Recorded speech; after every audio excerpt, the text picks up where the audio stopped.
우리 수요일 밤에는 제가 말씀을 전할 때 우리 데살로니가 후서를 함께 살피고 있습니다. 이 데살로니가 교회는 이 마지막 때 종말에 대한 그러한 궁금증들이 많이 있었습니다. 우리에게도 아주 중요한 관점이기도 하지요. 그런데 우리는 이미 이 성경을 통하여서 이 마지막 때가 언젠가라는 것을 이미 알고 있습니다. 그리스도의 초림과 재림 사이의 기간이 마지막 때다라는 것을 성경에서 말씀해 주고 있지요. 그러면 오늘 설교 말씀에 마지막 때를 살아가는 지혜라는 것은 결국 그리스도께서 오시고 십자가에 달려 죽으시고 부활하신 이후부터 이제 교회가 탄생되어져서 주님 다시 오실 때까지 모든 교회에 주시는 이 마지막 때를 살아가는 지혜에 대해서 설명을 해주고 있습니다. 그래서 이 데살로니가 후서에 들어와서는 이제 이 데살로니가 교인들이 종말에 대한 지식이 바르게 없으니까 막 헷갈리는 거예요. 그래서 마지막 때에 불법의 사람 또 멸망의 사람이 오게 되는 때 이미 왔다.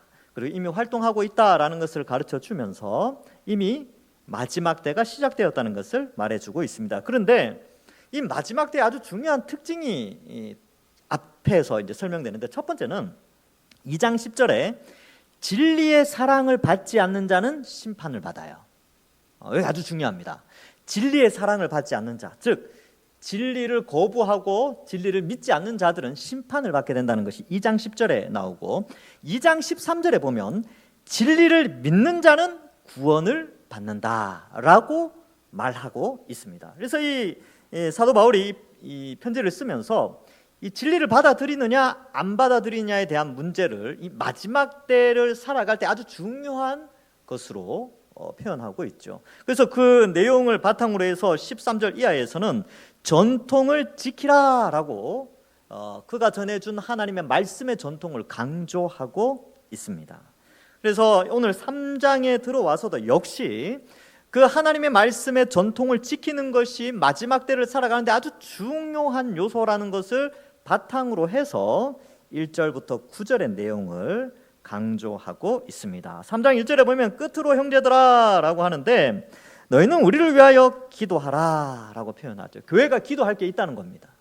우리가 함께 모여서 기도해야 되는 부분이 있는데, 주의 말씀이 너희 가운데서와 같이 퍼져나가 영광스럽게 되고, 첫 번째 기도 제목은 말씀이 영광스럽게 되는 거죠. 그러면 말씀이 영광스럽게 되는 것은 데살로니가 교회에서처럼 말씀이 영광스럽게 된다는 것은 예수님 믿지 않는 자들이 그 말씀을 믿고 예수님을 믿으며 하나님을 믿게 되는 것이 그 말씀의 영광이 드러나게 되는 것입니다. 예를 들면 이런 것이죠. 우리가 누군가를 전도 대상자로 정해서 그가 우리 동산교회에 와서 복음의 말씀을 듣고 예수님 믿을 때 그 복음의 메시지, 그 메시지 자체, 그 말씀 자체가 영광을 받게 되는 것이죠. 왜요? 그 말씀이 그 사람을 지옥에서 천국으로 인도하는 구원의 역할을 했기 때문에 그 말씀 자체의 영광이 드러나게 되는 것입니다. 그래서 말씀의 영광 그러면 첫 번째는 영혼 구원이에요. 두 번째는 이제 뒤에 또 나오게 됩니다. 그래서 교회는 항상 복음 전파를 위하여서 기도해야 합니다. 선교뿐만 아니라 이 지역 주변에 있는 믿지 않는 자들이 예수님 믿고 구원받을 수 있도록 이 말씀의 영광이 드러나도록 이 전도를 해야 되죠. 그래서 동산교회 안에서 말씀의 영광이 드러난다는 것은 믿지 않는 자들이 많이 와서 말씀을 듣고 영혼 구원 받는 것이 말씀의 영광이 드러나는 일이고, 이 일은 이미 일어났죠. 우리가 여기 앉아 있지 않습니까? 여기 앉아 있는 것이 말씀의 영광이 드러난 증거가 되는 것입니다. 나 같은 죄인을 하나님 택하여 주셔서 말씀 믿도록 하셨고, 그 말씀으로 나를 구원해 주신 게 벌써 이미 말씀의 영광이 드러나게 된 것이죠. 말씀이 그들을 구원하도록 하는 것, 그리고 말씀이 사람의 생명을 살리는 것, 이것이 바로 말씀의 영광이 드러나는 건데, 이것을 위하여 기도하라라는 것입니다. 여러분, 그래서 여러분 이 성경 말씀은 우리가 부끄러워할 필요가 없습니다. 이 말씀은 하나님의 영광이 나타나는 수단이 되고 지옥에 있는 사람을 천국으로 옮기는 아주 중요한 수단이 되기 때문에 이 말씀을 영광스럽게 해야 합니다. 로마서 1장 16절에도 내가 복음을 부끄러워하지 아니하노니 이 복음은 모든 믿는 자에게 무엇을 주신다고요? 구원을 주신답니다. 우리가 다 이 말씀 때문에 다 구원받은 것이죠. 그래서 그 구원을 주시는 하나님의 능력이 됨이라고 표현을 하고 있고요. 에베소서 1장 13절에도 그 안에서 그리스도 안에서 너희도 진리의 말씀 곧 너희의 구원의 복음을 듣고 그 안에서 또한 믿어 약속의 성령으로 인치심을 받았으니, 즉 성령이 우리 속에 오시는 것을 중생이라고 제가 계속 말씀드렸습니다. 그죠? 거듭남, 중생은 성령이 우리에게 오시는데 그 중생이 일어날 때 그 상황이 어떠냐면 복음이 들려질 때 성령이 우리에게 오십니다. 그래서 진리의 말씀 곧 구원의 복음을 듣고 그 안에 믿어 약속의 성령으로 인치심을 받죠. 복음을 듣고 성령의 임하심. 그래서 이 성령 세례 혹은 성령으로 말미암은 거듭남 중생은 이 말씀의 그 영광스러움과 함께 우리에게 임하게 되는 것입니다. 그래서 우리 이 말씀을 아주 귀하게 여겨야 됩니다. 배워야 돼요. 그래야 이 말씀의 영광도 볼 수 있는 눈이 생기게 되는 것이죠. 그래서 이것을 위해서 기도하라. 교회가 이 문제를 기도해야 됩니다. 말씀의 영광이 잘 드러나게 해주십시오. 이 말은 그 영광스러운 말씀을 통해 많은 영혼이 구원받을 수 있도록 기도하는 것이죠. 자, 두 번째 2절에 보면 또한 우리를 부당하고 악한 사람들에게서 건지시옵소서. 바울이 복음 전할 때에 많은 위험이 있었습니다. 그런데 특별히 여기 보면 부당하고 악한 사람들이라고 되어져 있죠. 영어 번역에는 wicked and evil man이라고 되어 있습니다. 그러니까 사악하고 마귀적인 그런 악마 같은 그런 사람들에게서 구원해달라 이렇게 표현하고 있죠. 우리 번역은 좀 부드럽게 번역을 해놨습니다. 그러면 도대체 바울이 이렇게 기도를 요구할 만큼 상황이 그렇게 안 좋았는가? 단적인 예를 사도행전 23장에서 보여주고 있습니다. 사도행전 23장 12절과 13절에 보면 이렇게 돼 있어요. 날이 새매 유대인들이 당을 지어 맹세하되 바울을 죽이기 전에는 먹지도 아니하고 마시지도 아니하겠다 하고 이같이 동맹한 자가 40여 명이더라. 여러분, 누군가가 예수 이렇게 복음 전하는 거 막으려고 40명이 금식하고 결단했어요. 반드시 죽이겠다. 40명이 바울 죽이려고 작정을 하고 금식을 했다니까요. 이 소식을 바울이 들었어요. 아무리 천하의 바울이지만 두렵겠습니까? 안 두렵겠습니까? 두렵죠. 그런 사람들은 진짜 악한 사람들이고 마귀에게 씌인 사람들이 있죠. 이게 evil man이라고 돼 있으니까. 그런데 그러한 사람들에게서 하나님이 나를 좀 지켜달라고 건져달라고 데살로니가 교회 성도들에게 기도 부탁을 하고 있는 것입니다. 여러분, 우리도 마찬가지지요. 우리 자신이 복음을 전파하면서 어려움을 당할 수 있고 우리 주변에 있는 성도들이 복음 전할 때 또 그리스도인으로서 세상에서 살아갈 때 많은 어려움이 있습니다. 그리고 타협, 죄나 외부적인 위협에 타협할 수 있는 상황도 벌어질 수가 있지요. 그러나 그때마다 우리가 함께 기도해야 합니다. 나 자신뿐만 아니라 내 옆에 있는 지체들도 이런 신앙을 흔들어 놓는 악한 세력들로부터 보호하여 달라고 기도하는 것이죠. 지금은 박해의 시대는 아닙니다. 대신에 우리의 신앙을 빼앗아가는 아주 교묘하게 온갖 사악한 문화들과 그러한 이 사상들로 말미암아 우리의 신앙이 흔들리고 있는 그런 시대에 우리가 살고 있는 것이지요.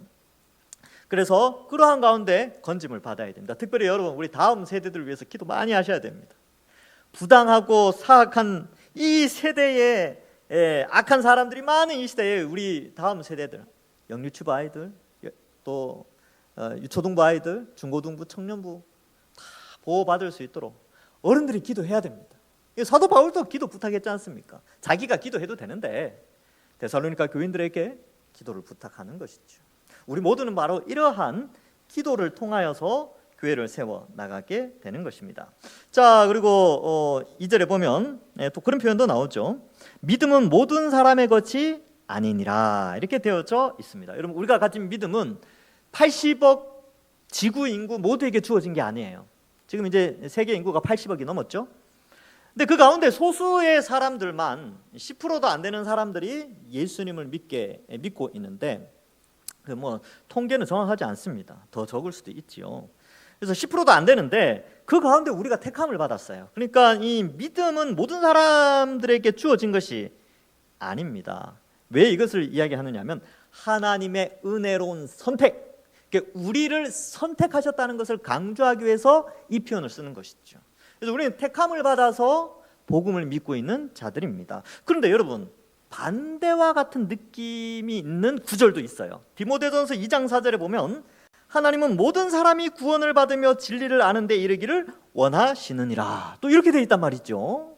그러면 여기 나오는 2절에 믿음은 모든 사람의 것이 아닌데 디모데전서 2장 4절에는 아니 하나님은 모든 사람이 구원받기를 원한대요. 이게 어떻게 된 겁니까? 이렇게 질문할 수 있는데, 이 본문에서는 믿음이라는 것은 하나님의 선택에 의해서 주어진다는 하나님의 선택을 강조하고 있고요. 디모데전서 2장 4절에는 하나님의 사랑, 하나님이 인류에 대한 사랑의 마음을 강조하고 있습니다. 전혀 다른 것이 아니에요. 그래서 우리는 하나님의 사랑을 입고 하나님의 택함을 받은 자다라는 것을 또한 이해할 필요가 있는 것이죠. 자, 계속해서 이제 사도 바울도 데살로니가 교회를 위해서 기도하게 되는데 3절에 보면 주는 미쁘사 너희를 굳건하게 하시고 악한 자에게서 지키시리라. 1, 2절은 데살로니가 교인들에게 기도를 부탁한 거고 3절은 바울이 데살로니가 교회를 위하여 기도하는 내용이지요. 믿지 않는 자들은 늘 박해를 하죠. 또 힘들게 합니다. 이 데살로니가 전서와 후서에 보면 환난, 고난, 박해 이런 용어들이 많이 등장하게 되는데 이 데살로니가 교인들이 그러한 가운데 신앙을 잘 지켰어요. 얼마나 기특했겠어요. 근데 그러한 가운데 주는 신실하셔서 너희를 더욱더 굳건하게 하시기를 원한다. 왜냐하면 박해하는 악한 자들이 있기 때문에 그렇다는 것이죠. 그런데 믿음으로 사는 자에게 하나님은 그들을 굳건하게 하시기를 원하고 굳건하게 하시는 방식으로 그들을 지키십니다. 이게 무슨 말이냐면 예를 들면 이런 거죠. 이제 중고등학교 때 이렇게 좀 약한 애들 있잖아요. 근데 이제 강한 애들이 막 괴롭혀요. 예, 그런 게 있죠. 요즘 이슈가 많이 되는데 그러면 그 약한 사람이 강한 이제 폭력적인 아이들에게서 지키기 위해서 이 아이를 지키기 위해서 그 부모나 어떤 다른 누군가가 와서 그를 보호해 주는 게 아니라 약한 아이를 강하게 만들어 버리는 거예요. 뭔 말인지 아시겠습니까? 그러니까 세게 만들어 가지고 보호할 수 있도록 만드는 거죠. 지금 여기에 표현된 게 굳건하게 하셔서 너희를 지키시기를 원하는 겁니다. 그러니까 약한 자들이 많죠. 악한 문화들, 우리의 신앙을 빼앗아가려는 많은 세력들이 있는데 하나님이 우리를 지키실 때 하나님이 나서셔서 천사를 보낸다든지 기적을 보낸다든지 아주 유력한 사람을 보내서 우리를 지키는 게 아니고 우리를 믿음에 튼튼하게 신앙의 근력을 키워서 외부적인 신앙의 공격으로부터 지키도록 하신다는 겁니다. 그 방법이 뭐냐 하면 바로 전통을 지키는 거죠. 말씀을 지키며 우리를 강하게 해서 우리를 보호하신다는 것입니다. 그러니까 이 말씀의 중요성은 이 앞뒤 문맥에서 이것을 계속 강조하고 있는 것이지요. 그래서 세상 속에서 그리스도인들이 타협할 가능성이 굉장히 높죠. 사실 돈이나 권력 이것은 우리의 눈에 굉장한 유혹입니다. 그런데 그러한 것이 그것으로 말미암아 신앙을 포기하거나 무너지는 것이 아니라 하나님의 말씀을 통하여 우리를 굳건하게 하시고 교회를 굳건하게 세워간다라는 사실을 명심해야 합니다. 이 3절이 굉장히 중요한데 여러분 하나님이 교회를 지켜나가실 때마다 무슨 일이 일어났냐면 종교개혁이 일어났습니다. 이건 구약에서도 역시 종교개혁 사건이 굉장히 많이 일어났고요. 신약시대에 예수님도 종교개혁을 하셨죠. 오셔서 말씀을 전파하면서 유대교의 그 잘못된 것들을 다 고치시잖아요. 지금 마태복음 살피면서 여러분 보고 계시지 않습니까? 산상수훈 그리고 여러 가지 메시지를 전달할 때마다 그 메시지 자체가 말씀이고 그 말씀이 개혁을 일으키고 또 교회 역사 속에서도 이 종교개혁이 일어날 때마다 그 중심에 뭐가 있었냐면 성경 말씀이 있었습니다. 말씀으로 돌아가자. Back to the Bible. 솔라 스크립투라 이런 라틴어까지 써가면서 막 그렇게 했단 말이죠. 그러니까 종교개혁의 중심에 교회가 굳건히 외부적인 세력으로부터 보호를 받고 지켜나가고 내부적으로 근력을 키우는 그 중심에 하나님의 말씀이 있었습니다. 그래서 2장 끝부분에도 바로 굳건하게 서서 15절에 보면 굳건하게 서서 말로나 우리의 편지로 가르침을 받은 전통을 지키라고 이야기한 이유가 거기에 있는 것이지요. 자, 그래서 이 명한 것을 4절에 보면 너희에 대하여는 우리가 명한 것을 너희가 행하고 또 행할 줄을 우리가 주 안에서 확신한다. 이게 대단한 신뢰예요. 바울이 이 데살로니가 교회에게 야 너희들은 우리가 전한 거 다 지킬 거야. 너희는 진짜 괜찮은 교인들이야 라고 확신을 한다는 거죠. 이게 뭐냐면 이 칭찬하는 거예요. 권면. 그리고 칭찬하면서 말씀 잘 지켜야 된다라는 것을 강조하고 있습니다. 그것도 그럴 이유가 앞에서 1장 3절과 4절에 이 데살로니가 교인을 평가라기보다는 사실을 기록하는 내용이 나오는데 거기에 이렇게 기록되어 있어요. 형제들아, 우리가 너희를 위하여 항상 하나님께 감사할지니 이것이 당연하면 너희의 믿음이 더욱 자라고 너희가 다 각기 서로 사랑함이 풍성함이니 그러므로 너희가 견디고 있는 모든 박해와 환난 중에서 너희 인내와 믿음으로 말미암아 하나님의 여러 교회에서 우리가 친히 자랑하노라. 그래서 이미 데살로니가 교인들의 믿음과 신앙이 어느 정도 검증이 일어났어요. 그러니까 이러한 신앙을 바탕으로 해서 말씀의 전통을 지킬 때 너희가 그것을 다 행할 줄 우리가 믿는다. 바울과 바울 일행이 믿는다라고 여기에서 확신한다라고 기록하고 있습니다. 여러분 얼마나 멋집니까? 우리도 그래요. 우리도 말씀을 전하는 대로, 그죠? 우리가 다 그 말씀에 아멘하고 그 말씀을 지키려고 노력하는 그 모습이 우리에게도 서로에게 확신이 있어야 되고 또 그런 확신이 있기 때문에 앞에서 가르치고 설교하고 서로 격려하고 위하여 기도해 주는 것이지요. 그래서 교회는요, 하나님의 말씀으로 교인들을 든든히 세워나간다라는 것을 다시 한번 생각하게 하는 그런 구절입니다. 5절에 보시면 주께서 너희 마음을 인도하여 하나님의 사랑과 그리스도의 인내에 들어가게 하시기를 원하노라. 자, 3절, 4절, 5절은 바울의 기도문이죠. 근데 이 재밌는 표현이 5절은 굉장히 시적입니다. 한편의 시를 좀 읽는 것 같은데 보세요. 주께서 너희 마음을 인도하여 하나님의 사랑과 그리스도 인내에 들어가게 하시기를 원하노라. 이게 좀 신기하지 않습니까? 하나님의 사랑과 그리스도의 인내에 들어가게 한다. 어떻게 해요? 그 너희 마음을 하나님이 인도하셔서 사랑과 인내에 들어가게 한다. 이 영어 번역이 좀 되게 멋있게 돼 있어요. Direct into라고 돼 있습니다. 똑바로 그냥 그 속으로, 하나님 사랑 속으로 쑥 들어가 버리고 그리스도의 인내로 쏙 들어가 버려라. 그렇게 기도하겠다라는 것이죠.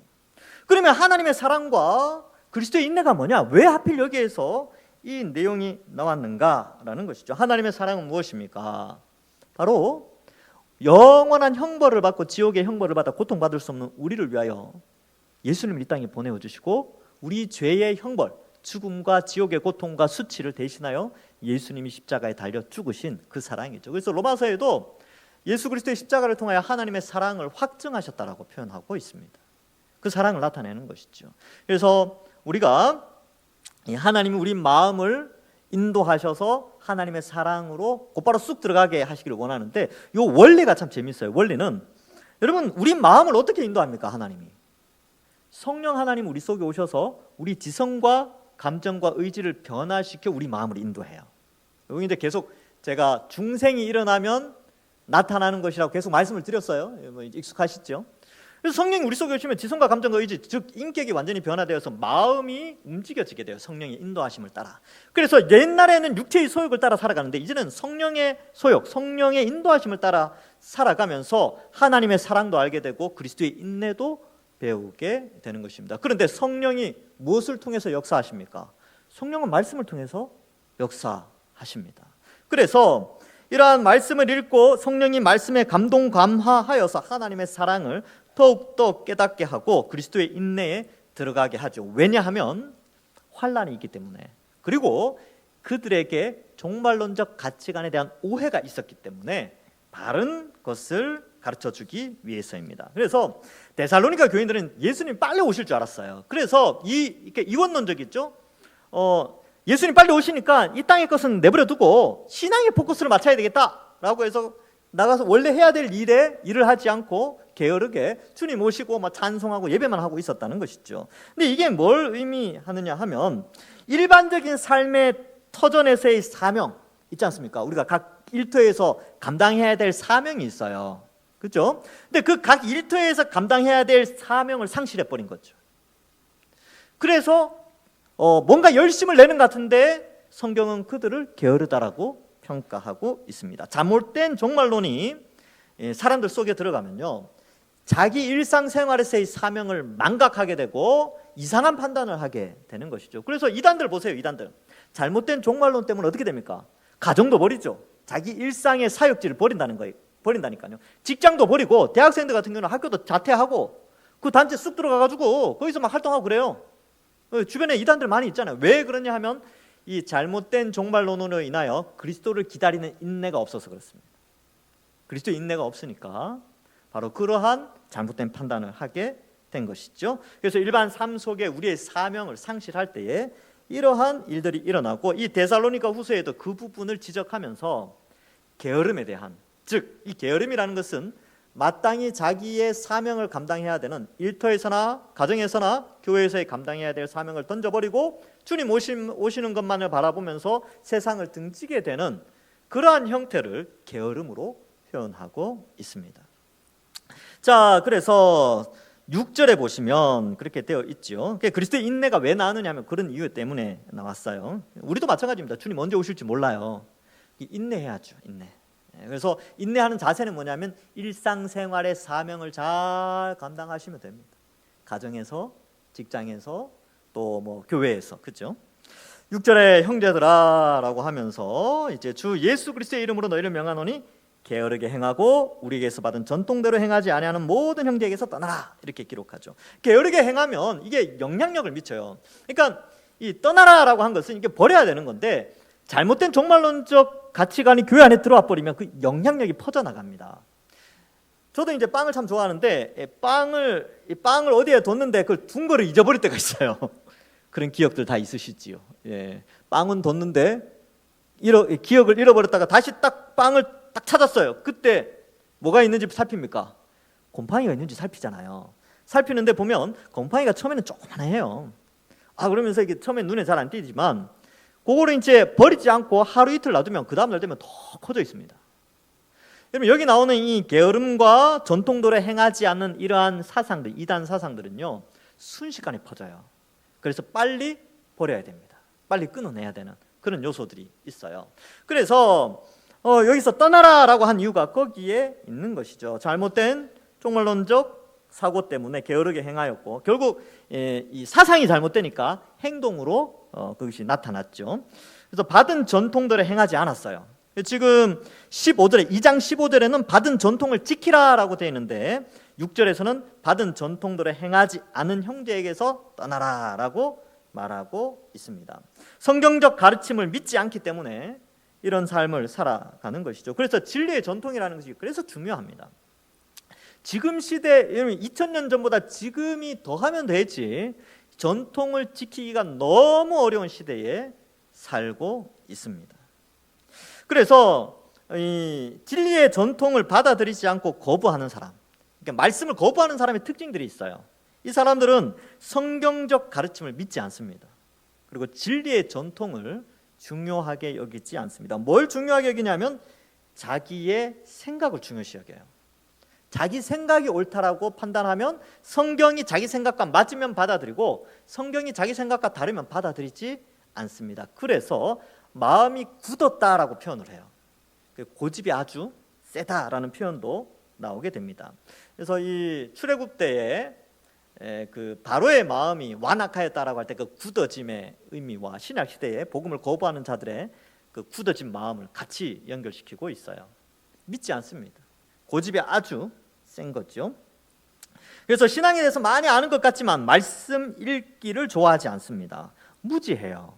원래 성령이 우리 속에 오시면 우리의 지성과 감정과 의지를 변화시켜서 어떤 마음으로 우리를 인도하냐면 이제 나도 성경을 좀 읽어볼까? 나도 이제 성경 좀 알아가야 되겠네. 이런 생각이 들도록 성령이 우리를 인도하시거든요. 이게 성령의 조명하심의 역사와 성령의 성화의 역사 때문에 그렇습니다. 근데 성령이 없으니까 말씀의 귀중함을 모르는 거죠. 그리고 대신에 자기의 만족이 중요한 겁니다. 말씀이 무엇이라고 말하는 것인가가 중요한 게 아니라 내게 이 말씀이 얼마나 유익을 끼치는가, 나를 즐겁게 해주는가, 내 어떤 그러한 경험들을 만족시켜주는가, 여기에 관심이 있습니다. 그래서 자기 신학의 오류가 발생하게 되고 그 오류를 지적해도 인정하지 않게 됐죠. 그래서 기독교 2000년 역사 속에서 믿음의 선배들이 탄탄하게 성경을 해석해 놓은 것을 거부하게 되는데, 이러한 사람들이 바로 이 전통을 전통대로 행하지 않는 자들입니다. 그래서 여러분 성경 해석학이라는 책들이 많이 나와 있어요. 신학교에서도 이제 목사님들 될 사람들한테 그걸 학교에서 가르쳐요. 성경 해석학. 성경은 이렇게 이런 규칙을 통하여서 해석해야 됩니다라고 하는 우리 믿음의 선배들이 정해놓은 책들이 아주 좋은 책들이 많이 나와 있지요. 그러한 것들을 전통을 거부하거나 또 진리의 사랑을 받지 않는 자들은 그걸 다 거부합니다. 이단들이 대표적이고 또 이단이 굳이 아니더라도 교회 안에서도 이런 사람들이 꽤 많아요. 말씀은 이렇게 말하지만 저는 그렇게 안 하랍니다. 이렇게 생각한다니까요.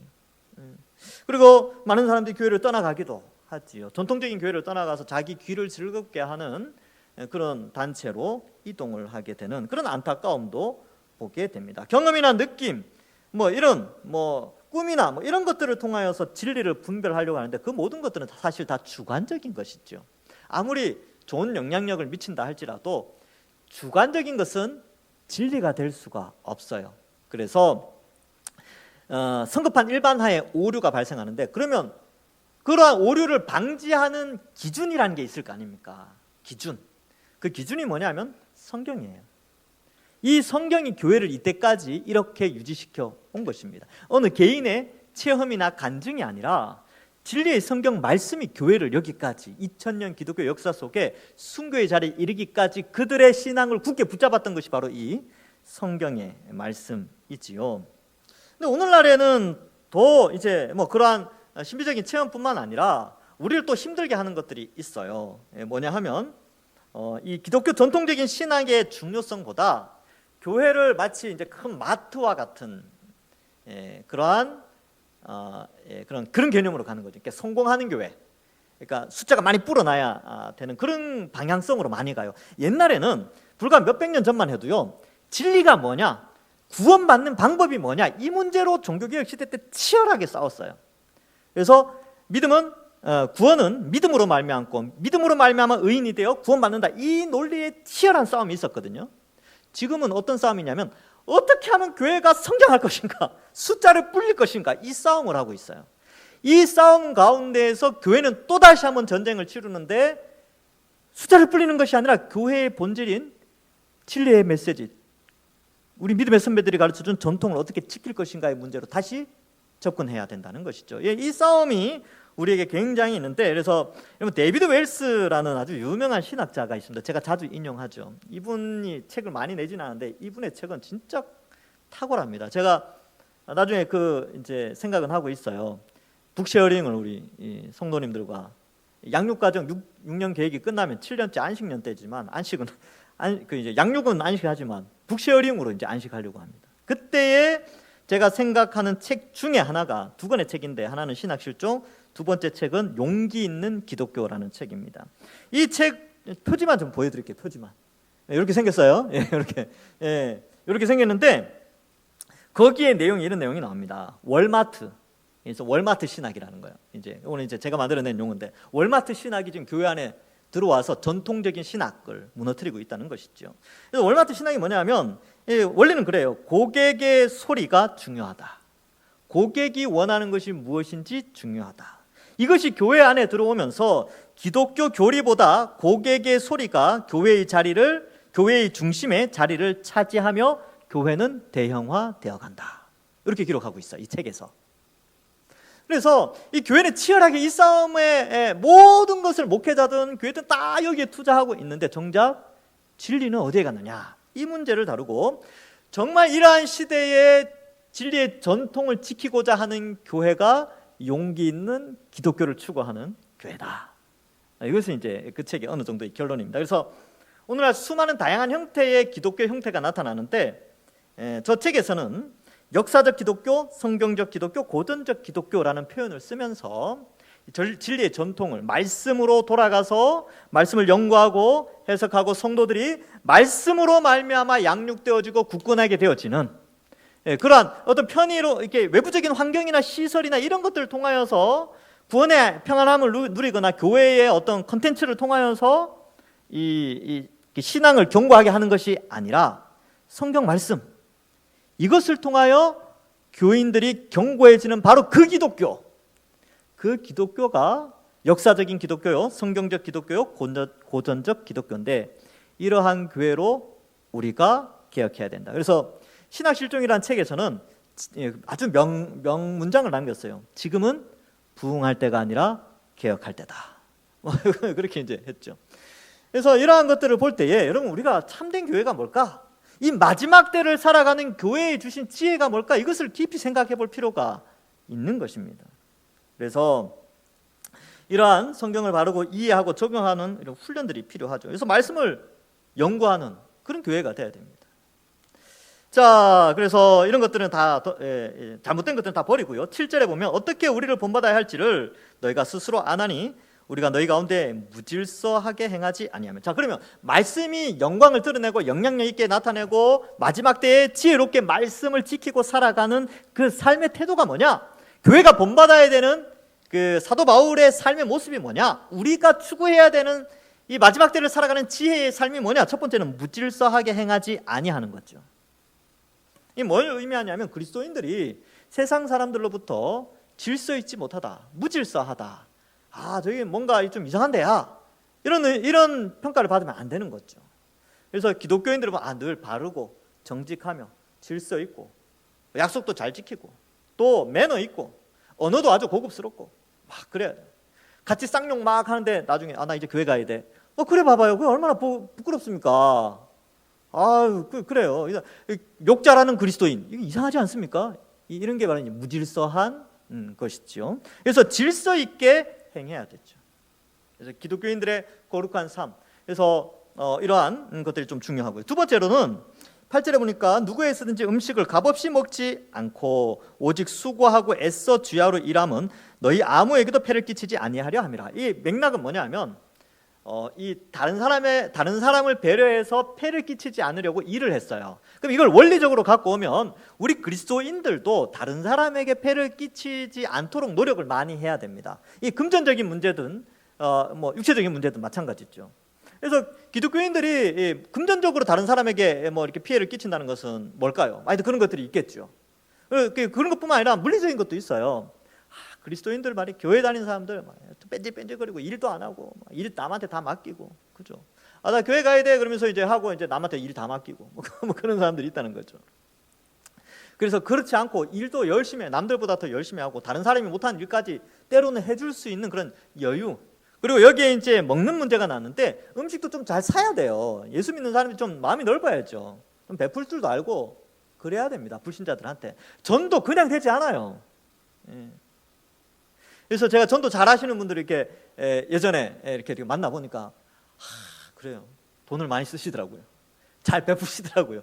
선물 사들고 가고 비싼 거 안 사가 이렇게 이제 음료수 한두 개 사들고 그 동네 과일 가게에서 한 바구니에 3,000원, 5,000원 파는 거 있잖아요. 그거 들고 가서 이제 같이 먹으면 전도하고 그러시더라고요. 늘 베푸시는 그런 모습이 너무 귀했던 것을 좀 봤어요. 그래서 뭘 먹더라도 예수 믿는 사람들 n분의 1 해야 되는데 안 내. 또 그러지 마세요. 이렇게 이제 회식 가잖아요. 회식 가면 이제 예를 들어서 이제 이렇게 음식을 먹는다 그러는데 나는 술을 안 먹어. 근데 이제 안주만 먹죠. 그럼 나는 술값 빼고 안주값만 낼게. 그러지 말라는 거예요. 그러지 말라는 거죠. 그냥 같이 n분의 1 하시면 돼요. 안 먹으면 안 먹는 대로 손해 보는 거죠. 그러니까 이러한 폐를 끼치지 않는 그리스도인들은 이 사회 속에서 폐를 끼치는 자들이 아니라 이 사회 속에 질서 있고 매너 있고 예의 바른 사람들이라는 것을 알려주는 것이 필요한데 바울이 데살로니가에서 사역을 할 때 바로 그랬습니다. 그러니까 3주만 있었는데도 교회가 아주 견고하게 잘 세워졌다니까요. 그러니까 메시지와 메신저가 함께 가니까 그러한 일들이 일어나게 되는 것이죠. 저도 이 본문을 이게 살피면서 저도 제 자신을 많이 반성을 했고요. 제 자신을 돌아보게 되고 여러분들도 마찬가지입니다. 우리가 함께 이 문제에 있어서 아주 민감해야 되죠. 오늘날 많은 불신자들이 기독교를 욕하죠. 왜 욕하느냐면 이 문제에 있어서 놓쳤기 때문에 그렇습니다.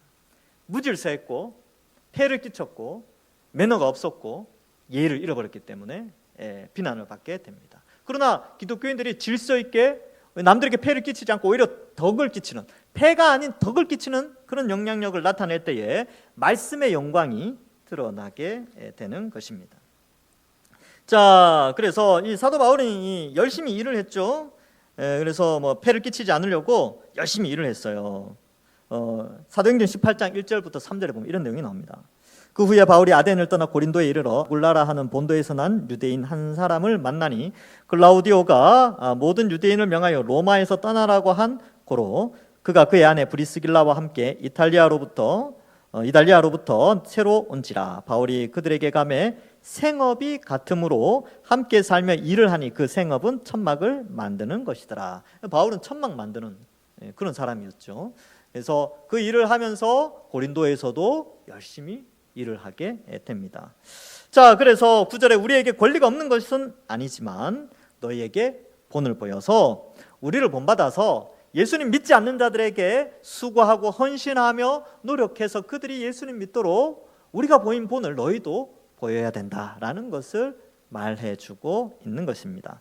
말씀을 맺습니다. 여러분, 우리 그리스도인들은요, 복음 전할 때 바로 덕을 끼치는 자로 세상에 살아가야 합니다. 여러분, 우리는 다 마지막 때를 살아가고 있습니다. 그래서 말씀의 영광을 온전히 드러내도록 복음을 전하여 그 사람이 나의 전도 대상자가 예수님 믿어서 복음으로 예수님을 믿어 구원받는 것이 말씀의 영광을 드러내는 것임을 알고, 또한 두 번째로는 말씀의 바른 전통을 지키는 것이 말씀의 영광을 드러내는 길임을 알고, 또 그것이 교회를 견고하게 한다는 것을 깨달아야 합니다. 그것이 바로 하나님 우리를 굳건하게 하셔서 우리를 지키는 방식, 즉 말씀이 왕성하여져서 교회를 견고케 하여 세상의 죄악들로부터 지키는 방식으로 교회를 보호하신다라는 것을 우리에게 말씀해 주고 있습니다. 그렇다면 우리는 어떠한 실제적인 삶을 살아야 합니까?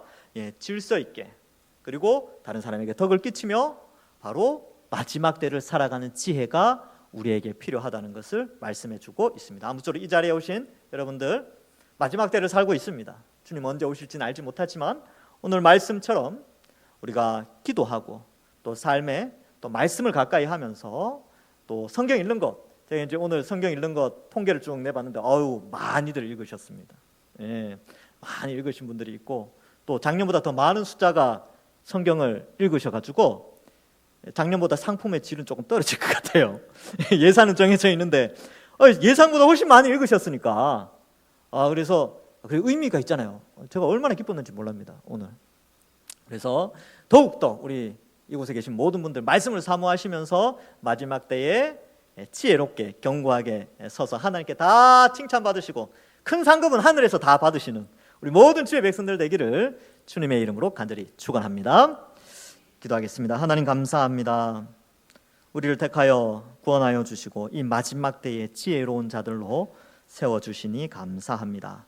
말씀의 영광을 바라보며 영혼 구원하는 일에 힘쓰고, 그 말씀의 영광을 바라보며 말씀 때문에 우리의 믿음이 견고해져서 세상 가운데 하나님의 지키심 가운데 우리가 살아가게 하시고, 또한 이 마지막 때에 지혜롭게 질서 있고 덕을 세우며 하나님께 영광 돌리는 우리 모든 주의 백성들 되게 축복하여 주옵소서. 감사드리옵고 예수님의 이름으로 기도하옵나이다. 아멘.